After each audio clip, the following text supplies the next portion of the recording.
So that should shoot when we're shooting. Okay. So awesome. It's going pretty slow.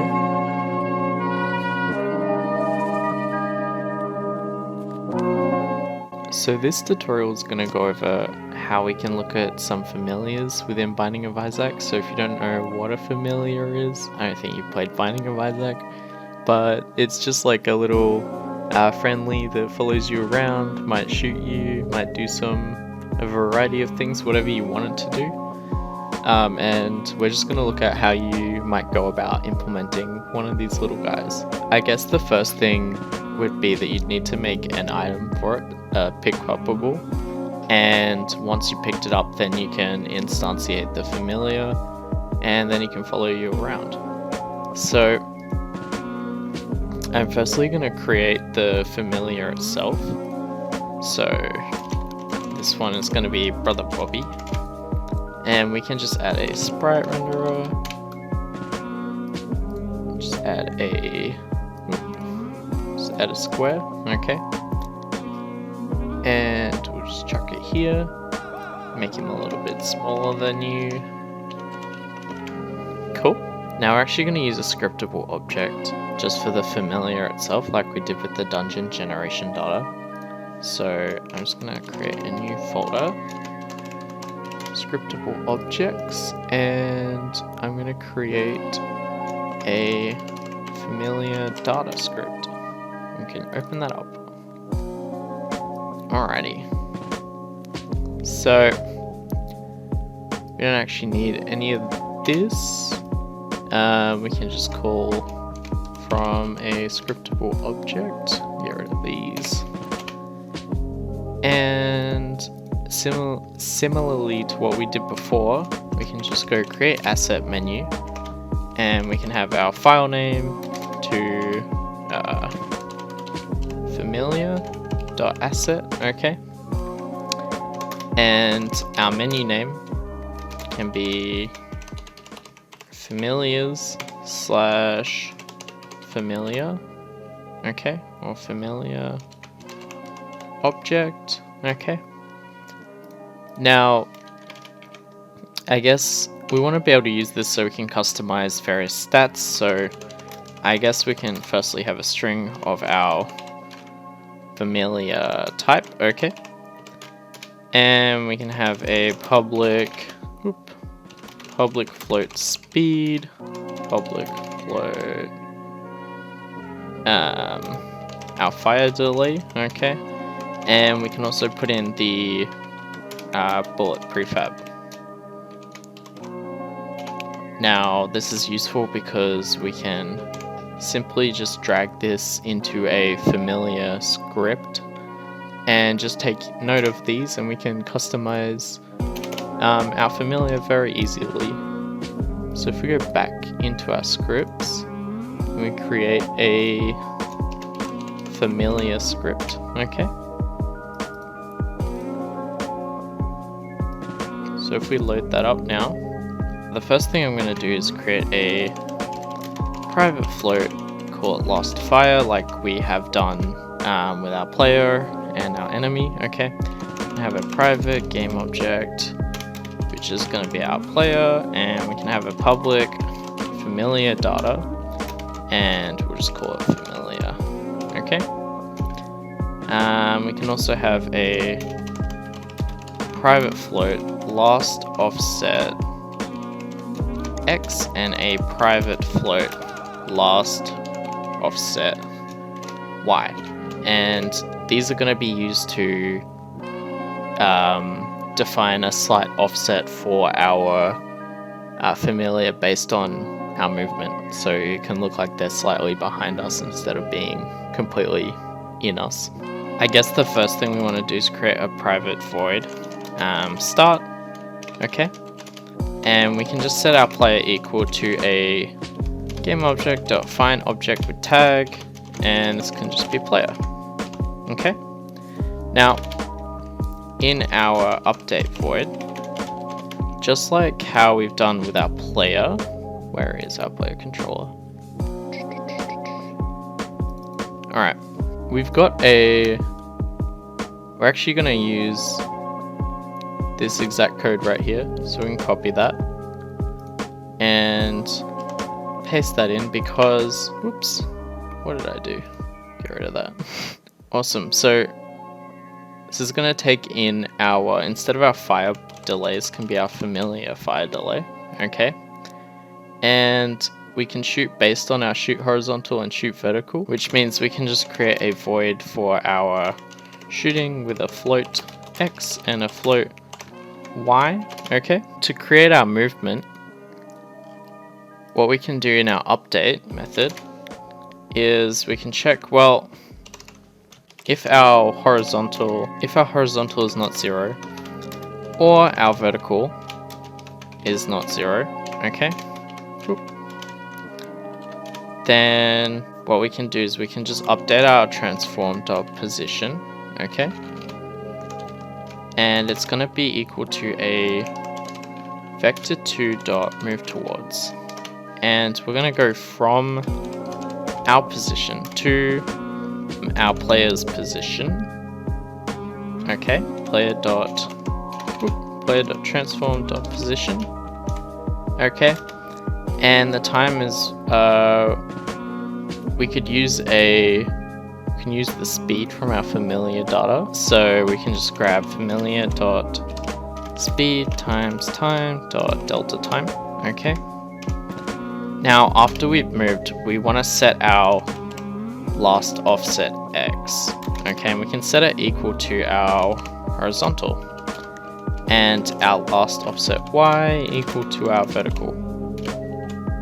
Okay, now when we go else, so if we're not moving in one or either of these axes, we want to be able to tell exactly what sort of position we should be going. So if we're moving to the right, we want to be able to keep our familiar to our left slightly. Okay, so we can check and we can go if, I guess, our transform.position.x is less than our last offset plus an offset. So if we're not within a value greater than our last offset, okay,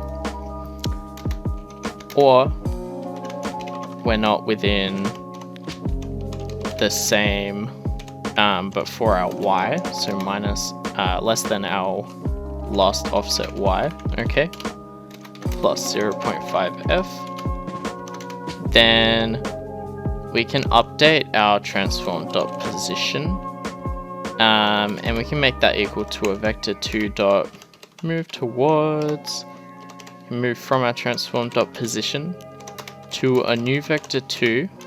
This can be our player.transform.position minus our last offset X and our player.transform.position minus our last offset Y.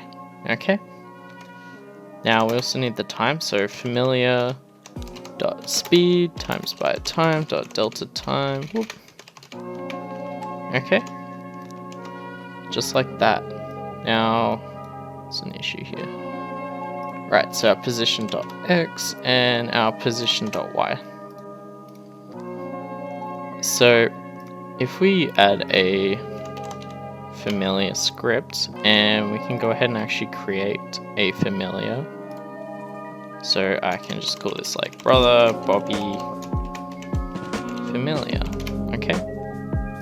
So it could be brother Bobby. Speed can be like 2.5. Fire delay can be like, I don't know, 2 seconds. Our bullet prefab can just be our bullet for now. We can create your own bullet, or have different types of bullets for different familiars. That's up to you, really. And now we can just drag our brother Bobby into here. So if we have a look now, he still moves within us, and that's because, like we did with our movement itself, we need to actually floor and seal based on whether our value is greater than or less than 0. Heading back into our code, what we can do is we can set our float offset X, okay? And this can be our horizontal is less than 0, okay? So if it is, then we can mathf.floor our horizontal. Otherwise, we can seal our horizontal value, okay? And we can do the same for an offset Y. So I actually just copy this in because it's easier. Now we can set this to vertical, vertical and vertical. Sweet. Now instead of setting it to horizontal, we can set it to our offset X and our offset Y, okay? Because while we're still moving, we don't want it to stop moving, we want it to keep following us. So we can go up here, and now he's going to stop there, stop here, stop there, stop there, okay? Which is pretty cool. Now, we also want to make him shoot, because right now I can shoot, but our familiar, little Bobby Brown, can't shoot with us. So if we head back into our code, now within our shooting method, we need to instantiate a bullet, okay? Very similar to what we did in our player as well. So we can just go familiar.bullet prefab, add our transform.position and our quaternion.identity, okay, as a game object, and make sure it's a capital G, okay, and we can set our float pos X equal to, we can actually just copy this, I think, okay.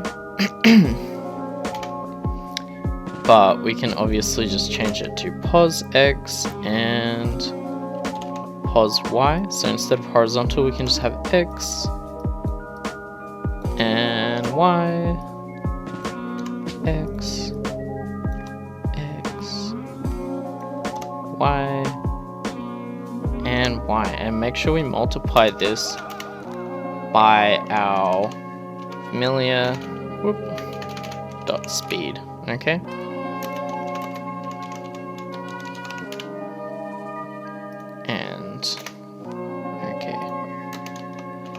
And do the same for the Y value, okay?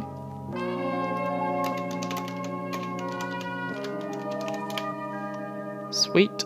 Now we can make sure we add a rigid body 2D, and we can make sure we set the gravity scale to 0, and we can also grab our rigid body 2D, okay, and set our velocity equal to a new vector 2, and we can just grab our pos X and pos Y. Alrighty, so that should shoot when we're shooting, okay, so awesome. It's going pretty slow. You can set the bullets to be smaller if you like, okay. Now we've also got the bullets going bigger, so you can actually just create your own bullet and make sure it's, instead of having a player bullet attached, you can just create a familiar bullet and everything will be cool.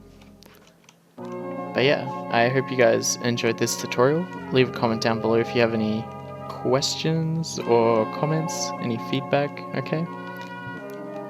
Yeah, and I'll see you guys next time. Thanks.